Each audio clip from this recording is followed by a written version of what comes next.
Hi, everybody. This is Phil Ledgerwood at Integrity Inspired Solutions. We're an agile software development shop where we are building software day in and day out. Welcome to the show Agile Bites, where we talk about agility and things that you can do to increase your organization's agility, get buy-in, and most importantly, empower you as a person who wants to bring greater agility to your organization. So sit back, relax. I hope you enjoy it, and we're going to get started. Hey, Agile folks, welcome to this episode of Agile Bites. And today I want to do something a little different. I want to start with a dedication. Don't normally dedicate episodes, but I'm going to dedicate today's episode. And I'm going to dedicate it to every business analyst who has ever had to take a requirements document and spend hours breaking that document down into multiple statements that say, as a role, I want a function so that I can benefit. If you've ever had to do that, I salute you. Thank you for your service. But today we're going to talk about user stories. And hopefully the things that we share today will maybe help liberate you from that kind of work. There's a lot of misconceptions about user stories and how they're used and how they should be written. And I personally feel that if your user stories are pretty solid, a lot of the rest of your process is going to be pretty solid as well. So I want to spend some time talking about that. In order to really understand user stories, I think it helps if we go back to roots. So I want you to go back in time before you took your Scrum Master certification or any of that stuff. And I want to talk about extreme programming. User stories are a practice that do not come from Scrum or Kanban or anything like that. They come from extreme programming. And here's what you did. You sat down across from a user and you talk to them about their job. What are the things that they had to get done during the day? And what did that look like? And you had a stack of empty note cards in front of you. And as the user talked, you would take a note card and you would jot down the things that they said. And when you ran out of space, you would put that note card aside, pull out another note card, start writing. Or when you found natural breaking points in what they were telling you, you could switch note cards. But the point is that the physical size of the note cards meant you could really only write down a few sentences. And so by virtue of the note cards being small, you ended up with this stack of note cards that had these bite-sized chunks or these little slices into the day-to-day of the user that you were building software for. Hence the witty name, user stories, because they were the stories that the user told you. Pretty cool, huh? It's kind of interesting because a lot of what I've seen in the air as user stories were not written by a user and did not come from users and are often not stories either, but we still call them that because we're agile. So I want you to have that picture in your head as we talk. The idea behind the user story was to capture this bite-sized chunk of something the user had to do, some valuable activity that they had to get done. And the physical size of the note card made sure that you were only capturing a very small chunk at a time.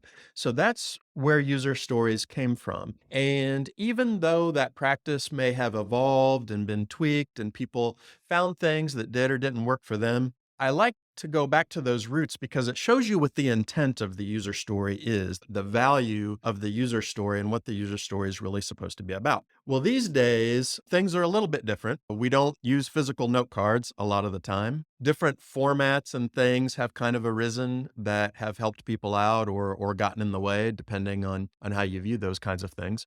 But the intention, right? The point of the user story is still the same.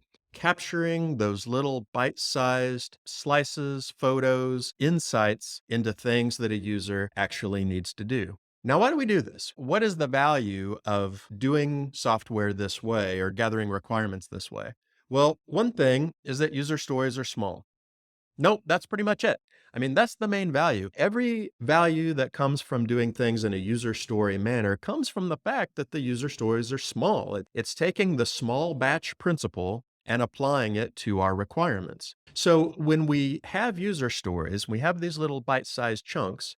They're a lot easier to reason about. We're not trying to solve the whole problem that an application is trying to solve. We can deliver value much more quickly because we can get these tiny chunks out the door a lot faster than we can get a whole project or even a whole MVP out the door. And it gives us a lot of flexibility in terms of prioritization. If the project is one big lump, there's not really a whole lot of room to easily say, well, this part of the project is not as valuable as this other part of the project, or we want to work on the first third of the project and then fund something else for a while and then come back and do the second. It's really hard to do when everything is a big batch. But when things are small batches, it's very easy to reprioritize, redirect, cut scope, or even facilitate adding scope, facilitating adding changes. So the small batches are what make it really valuable. But you'll also notice, if we go back to the roots of user stories, they are stories that a user tells you about things they need to get done.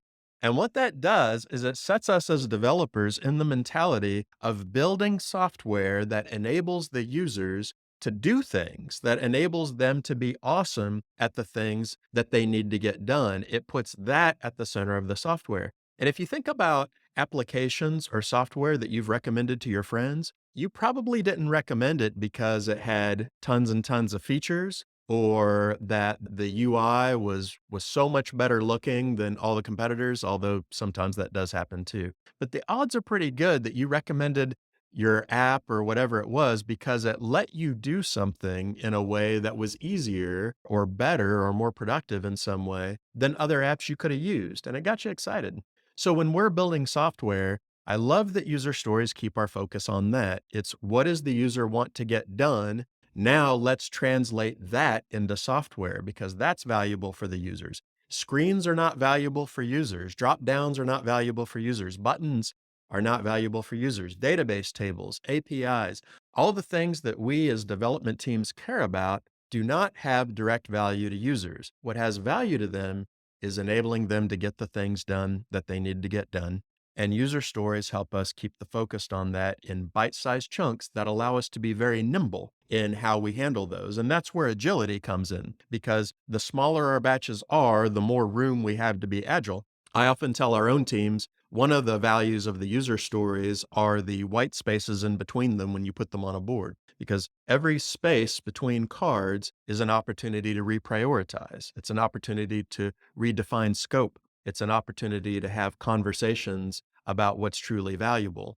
The bigger the batches are, the harder those conversations become. So now that we're clear on what the user story's value is, and what it's supposed to represent and what it's supposed to accomplish, let's talk about what things go into and what things don't go into a good user story. So, one of the things that makes for a good user story is it should be the smallest deliverable unit of value. Okay. A lot of times there's a lot that's been written about slicing down user stories, about breaking them apart. A lot of times it's more art than science. There's not a textbook that tells you when a user story is too big or too small. There's been several frameworks that people have proposed to help keep your user stories small. Like you might have heard of the Invest framework or the SMART framework. You can look those up. I'm not going to go over them right now. For me, I tend to ask some very pragmatic questions like, could we test this apart from this other thing? Could we prioritize this piece differently than we would prioritize that piece? Because the thing is a lot of times, both ourselves and users, we have difficulty imagining the user stories apart from what we're actually going to release. And a release decision is totally different than how we're going to break things up into user stories. We may choose to only release after 10, 20, or 30 user stories are done, but how we break things up into user stories has nothing to do with that. And so we ask ourselves things like, could different developers be working on these things independently? Could a tester be testing this while I'm working on that? Those things kind of give you a hint as to where your user story boundaries might be. We really want to drill these down into their smallest deliverable unit of value. We want them to be as small as possible, but they also need to be an actual unit of value. They need to actually be something that a user can get done. So we don't want user stories like add this button to the page or add this form field or things like that. We want the user stories to really focus on what a user wants to get done. And that's kind of the second thing that I think is important to a user story is not only is it as small as we can get it, but it focuses on a capability. It focuses on something a user wants to do. right? A business capability. It doesn't focus on user interface. It doesn't focus on technical considerations. It really revolves around something the user wants to do. It's something that a user should be able to ask for. Like if they were sitting in front of you and you were writing these down on blank note cards, is your user story something a user might actually say? Also, we want our user stories to have in there somewhere, somehow, we want to identify who wants this. We want to identify what it is we want, and we want to identify why we want it. That's very important context for development teams to have, but it's also very important context when you're talking about things like prioritization, right? Everyone can come up with a benefit for what they want to do, but not all benefits serve the organization to an equal amount. And so having that context around our user stories is pretty helpful. I had a project one time where they gave us about $1 million project to do. And as we asked around, we found out that nobody actually asked for it. It was just in their portfolio backlog somewhere and its number came up, right? But it turned out that nobody wanted it. So, ask, ask who wants things. That's very important. And of course, what they want, that's the easy part, right? What's the functionality that they want? Again, the focus is not on using a screen or a UI to do it. The focus is on what needs to be done. And then we want to know why they want to do it. What's the benefit? What happens if we don't do it? Why is it good that someone's able to do this? And I found some organizations will even critically revise their business process as we talk about user stories, because as we start to ask those questions like, well, why do you need to do that? What happens if you don't do it? On occasion, you'll run into those steps where users are like, well, actually, I don't know why we do that, or, well, we've always done it that way, but I'm not sure why. And then you can actually optimize your business processes without writing any software at all sometimes. And so that's kind of a cool side effect. So let's talk about what doesn't go into a good user story. We've already touched on some of this a little bit, but one thing I want to make very clear, and this is especially for all you BAs who have tried to translate 30, 40-page requirements documents into tiny paragraphs that all start out with as a role, as a role, as a role. User stories are not user stories because they follow a specific format. User stories are user stories because they are stories that a user tells you. And those stories give you the information that we talked about. Who wants this? What do they want to do? And why is it important? So, for example, if you were talking to a user, you were talking to a client, and they said something like, after the payments department gets an invoice, then Kate checks it for errors and approves it for final processing. And you might ask, well, why does Kate need to check it for errors?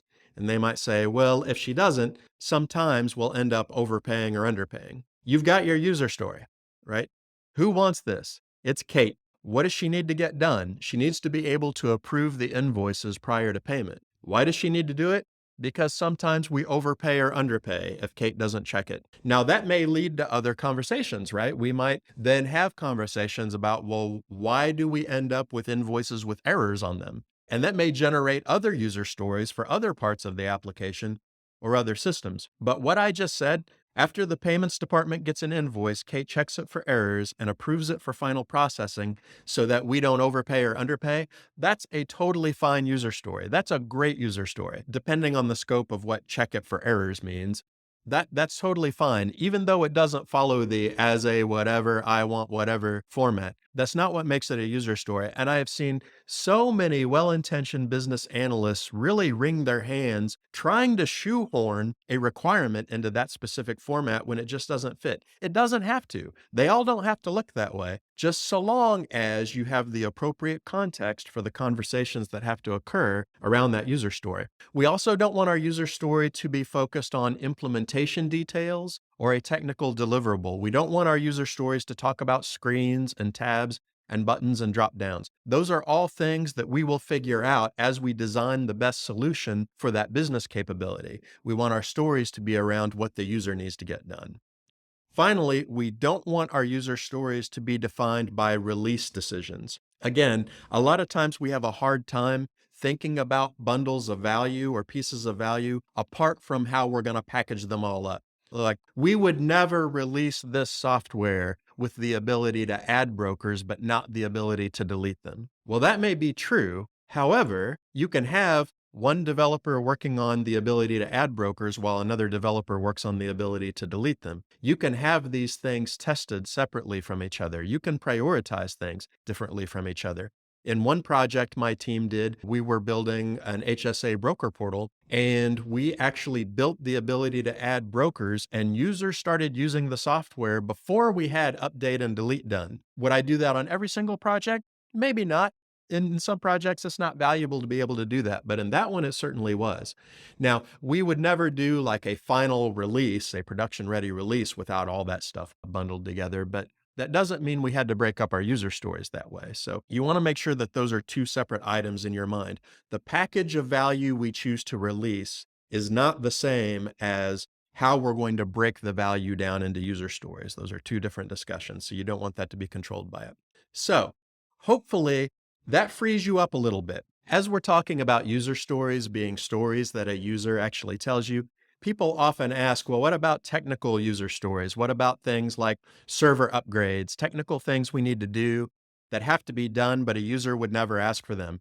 Don't write user stories about them. They're not user stories. Do not try to take your server upgrade and put it into a narrative format. As a computer, I would like my motherboard upgraded. No, you don't. You don't need to have your stuff in user story format. You just need to capture the right context for what the user wants. You're going to have more detailed conversations about it later anyway, right? So you don't need to worry about a lot of stuff that some people worry about when they're writing user stories. We just need to know who wants this and what they're trying to get done and why it's important. That's the stuff a user will tell you as you talk to them directly. That's the stuff you can record. And then with a little bit of tweaking, a little bit of reorganizing the boundaries, it's very easy to come up with a solid list of user stories just by doing that. Thanks everyone for listening to Agile Bites. Agile does sometimes bite, but we don't think it always has to. If you enjoyed what you heard today, don't forget to like and subscribe to this podcast on whatever platform you happen to be using. And if you can, leave us a comment because we'd love to hear your feedback. What things would you like to hear about? What things did you hear that were valuable to you today? You can also head over to integrityinspired.com to sign up to our email list. But that's all for today, folks. We'll see you next time.